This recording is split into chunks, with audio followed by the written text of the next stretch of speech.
Oh, you. You don't gotta sound so disappointed! It's fine, it's fine. Just ask your question. Oh yeah.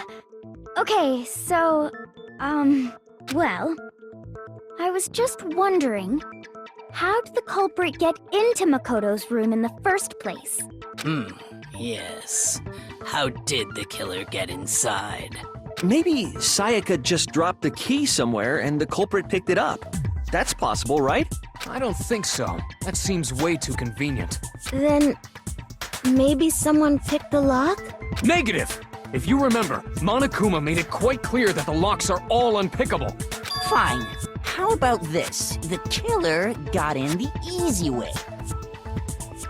They could have knocked and said they wanted to talk or something, and Miss Maizono just let him in. No, that can't be it either. Oh, trying to argue against me? Sounds like someone doesn't know his place. Hello? Why exactly can't that be it?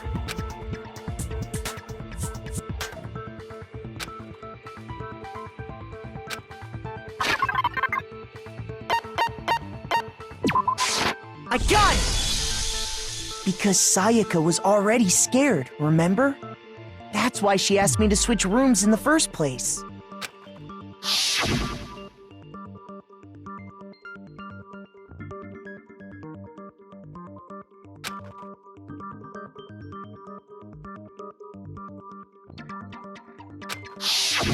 Knowing what she'd been through, I just can't believe she would have opened the door for anyone. What if her being scared was a lie? Huh? Well, what the hell is that supposed to mean? Why would she lie about something like that? I know you don't want to consider it, but look at this and tell me. Can you still deny the possibility?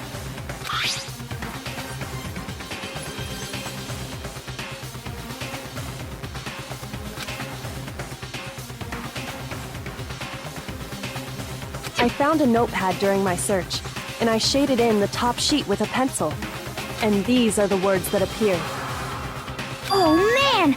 I've totally seen people do that on detective shows. When you write, it can leave an imprint. Sketch over the next sheet of paper, and you can see the words. When I saw that, I was like, holy crap!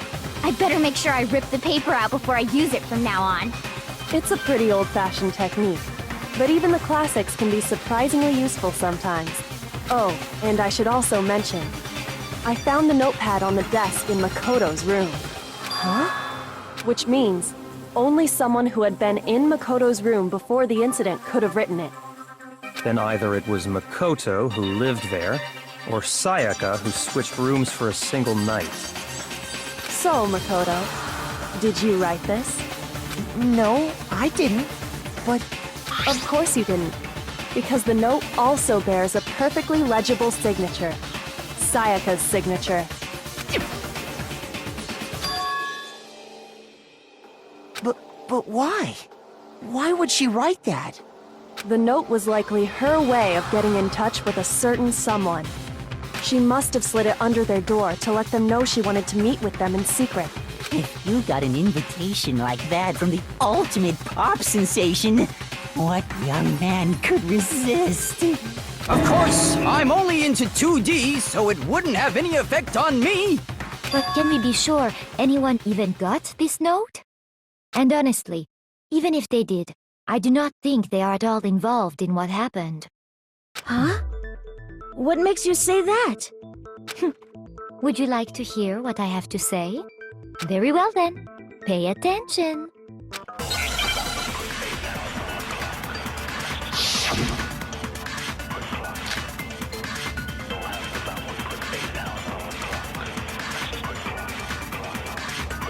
Sayaka and Makoto switched rooms, correct?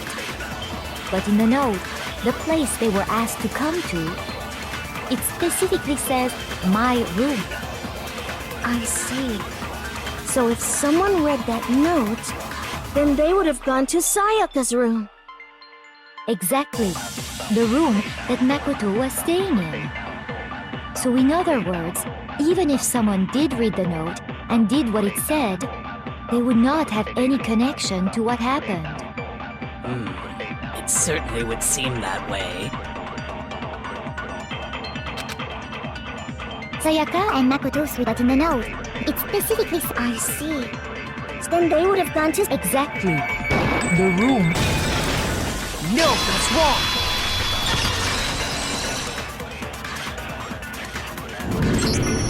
The nameplates on Mai and Sayaka's rooms got switched. They got switched? That's right. The nameplates got switched, just like the rooms themselves. As a result, the nameplate on Sayaka's room actually had Makoto's name. And the nameplate on Makoto's room had Sayaka's. So what you're saying is, the room Sayaka was staying in was actually marked as her room. Then, if someone did do what the note said, they would end up at Makoto's room where Sayaka was. Plus, their rooms are right next to each other, so switching the nameplates would be no problem. And the one who switched the names was... Well, of course it wasn't you, right, Makoto? Right? Okay, then who did it?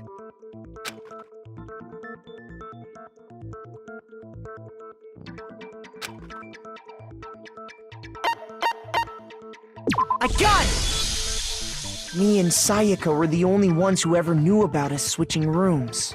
So the only other person besides me who would even know to switch the nameplates was Sayaka. You can also infer as much from her note.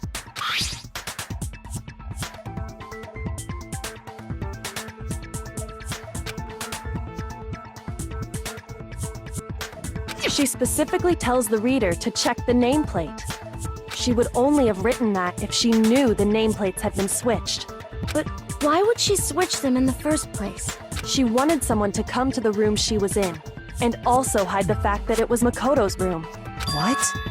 Inviting someone to your room, but not telling them you'd switched rooms. Why would anyone do that? To understand that, we first need to understand what happened after she invited the person into the room. That's where the answer lies. What happened then was probably whoever she invited over came in and attacked her. We figured it out! We know who did it! Whoever she invited over is the culprit! But we still don't know who it is, you goddamn idiot! Sayaka fought with her killer there in the room, yes? Perhaps the answer to our previous question lies in that initial struggle. Yes, I think you're right. Then... we just have to figure out what happened during the fight, right? That reminds me. There was a replica sword at the murder scene. Was that perhaps used during the fight? Oh yeah. What's the deal with that sword? Sayaka suggested I should hold on to it. I thought it might come in handy if I had to defend myself. It seems pretty likely that the killer used it to break Sayaka's right wrist. How the hell could you possibly know that's what broke her wrist?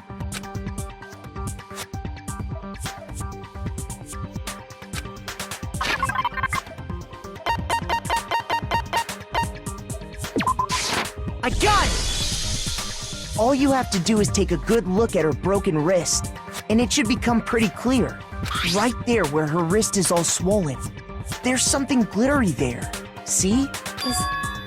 Is that gold? It sure is. Specifically, the gold coating from the replica sword. You barely have to touch that stuff, and it'll stick right to you. And there's some on her wrist because... I got it! Because she got hit with the sword! Right there on her wrist! I see. And so the truth draws ever closer. All right, then it's about time to solve this mystery.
When the fighting broke out, the culprit grabbed the sword, and that's when the first blow was dealt.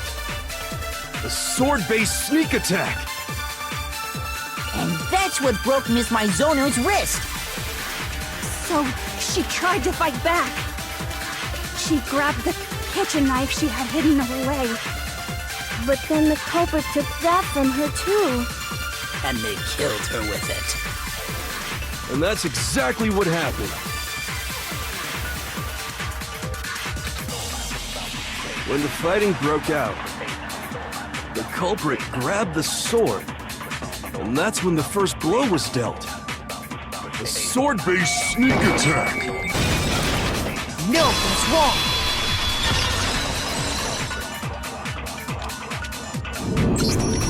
Actually, no. I don't think the fight started with the sword. Why not? Because the sword's sheath had been scratched. See? There's a gash in it. Like someone cut into it with something sharp. Something sharp? You mean like the kitchen knife? That was the only sharp thing found at the scene. Stop jumping ahead! Slow down and explain it so I get what the hell's going on. If the sword was used first, there wouldn't be any explanation for the scratch on the sheath. If you were going to attack with the sword, you'd take it out of the sheath first, right? That's true. With the sheath on, it'd be heavy and bulky and useless as shit.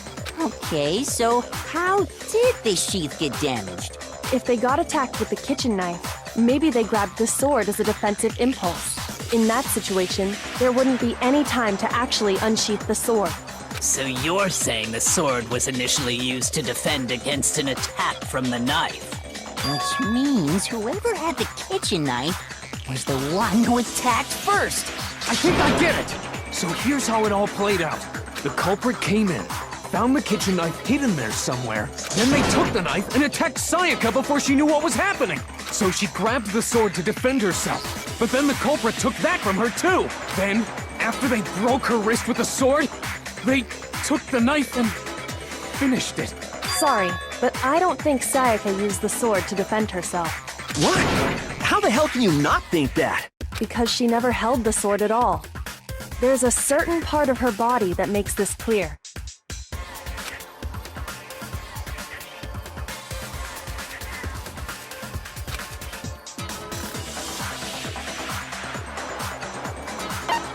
I got it! You're talking about her palms, right? The palms of her hands were perfectly clean, so I don't think she ever picked up the sword. How can you know that just by looking at her palms? Like I said before, the gold coating on that sword comes right off. All you have to do is touch it.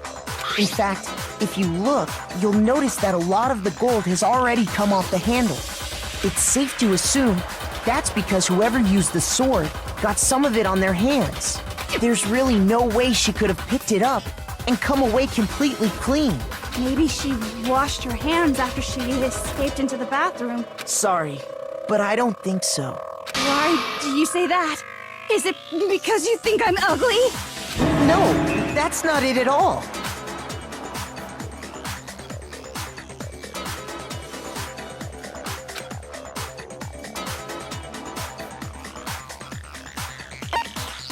I got it! According to the Monokuma file, Sayaka's time of death was around 1:30 a.m.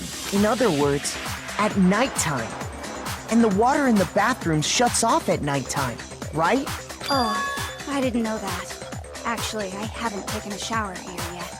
Oh my. You're no different! You smell like a big fat ugly donkey! I'm not sure whether to take that as an insult or a compliment. An insult, obviously. So anyway, if Sayaka never touched the sword, then that means the killer is the only one who used the sword. But hold on. If that's right, then the one who damaged the sheath with the kitchen knife was...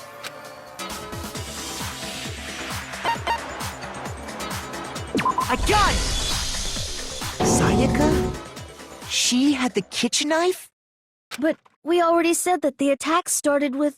The person with the knife attacked first, and the sword was used as an impromptu defense. Then the one who attacked first was... Sayaka? Now do you understand? She wasn't a blameless victim in this. No, far from it. It's almost as if she'd been planning to commit a murder of her own.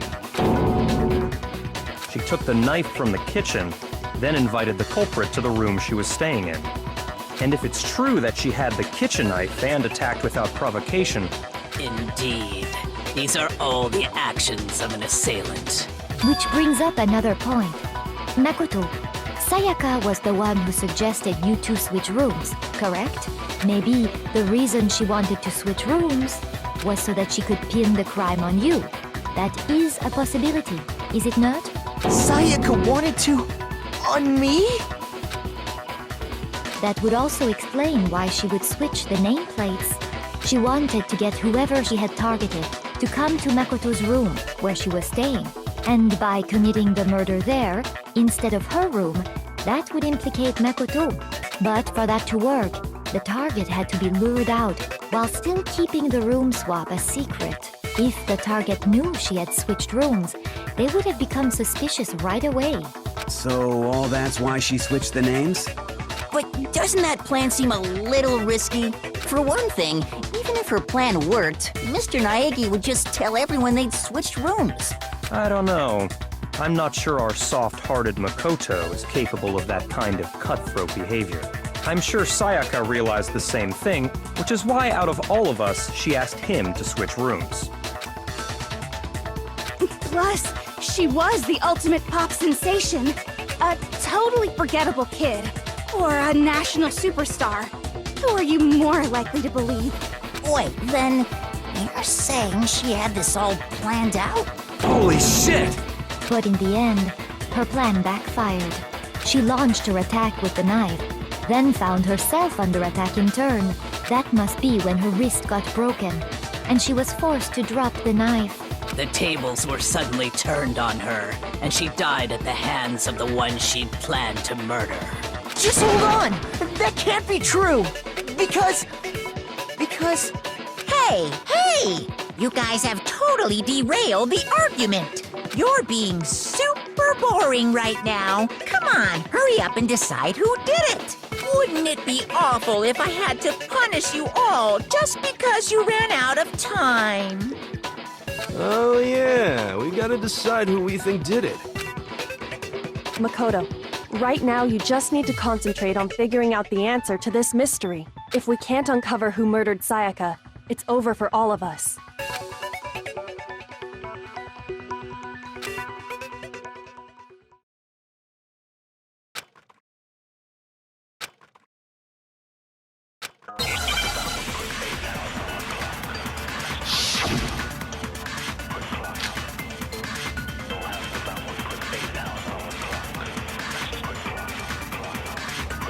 It's easy just to say, hey, decide who did it. But there just aren't any more clues, right? Very well. Then let's review all the clues we've found up to this point one more time. Do we really have time for all that? Die! If we don't do something, we're all gonna die! It's easy just to say, hey, decide who did it. But there just aren't any more clues, right? No, that's wrong!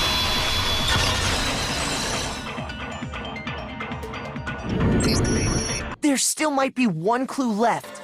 Sayaka's dying message. Dining? Wait, what did you say? The dying message. She wrote something on the wall behind her, remember? 11037. Written in her own blood. There must be a clue about the killer hidden in there.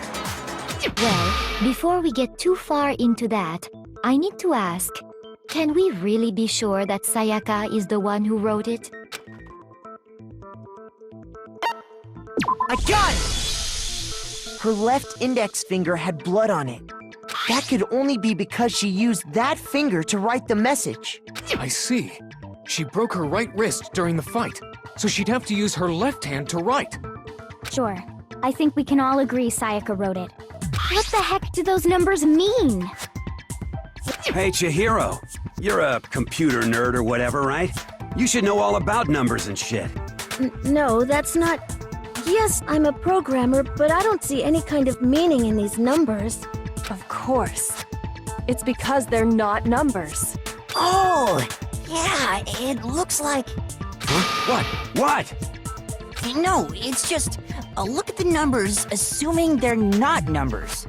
Don't these first two, 1, 1, look less like two numbers and more like one letter? Ah, you're right. The connecting line is barely there, so I assumed it was 1, 1, but looking at it now, you could also read it as an N. Whoa, you might have finally just said something worth a shit. Our little gray cells are really getting excited now. But even if that really is an N, N037, doesn't make any more sense than before.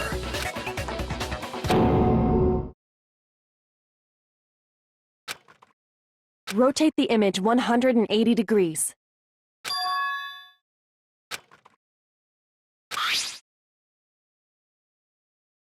Oh my god. Now I see. She wrote down the killer's name. Huh? You just shot past the clue part and right on to who did it. So, whose name did she write?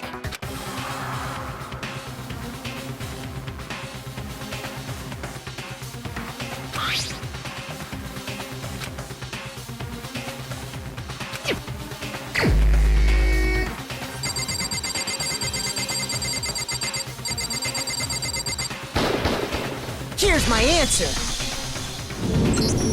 The key to solving this mystery was simply to rotate the writing 180 degrees. If you turn the message around, it becomes the letters L-E-O-N. L-E-O-N, or more accurately, Leon. What the hell are you talking about? It's just a coincidence. It's just a bunch of random squiggles that happen to look like my name. No, it's not random at all. She wrote that message on the wall behind her as she was leaning up against it. In that position, she couldn't move to write normally, and had to write upside down, as it were. And as a result, when you look at it standing in front of her, it ends up getting flipped. Try it for yourself if you want. Write something sitting like her, and the letters will be inverted. That sounds like one hell of a stretch to me.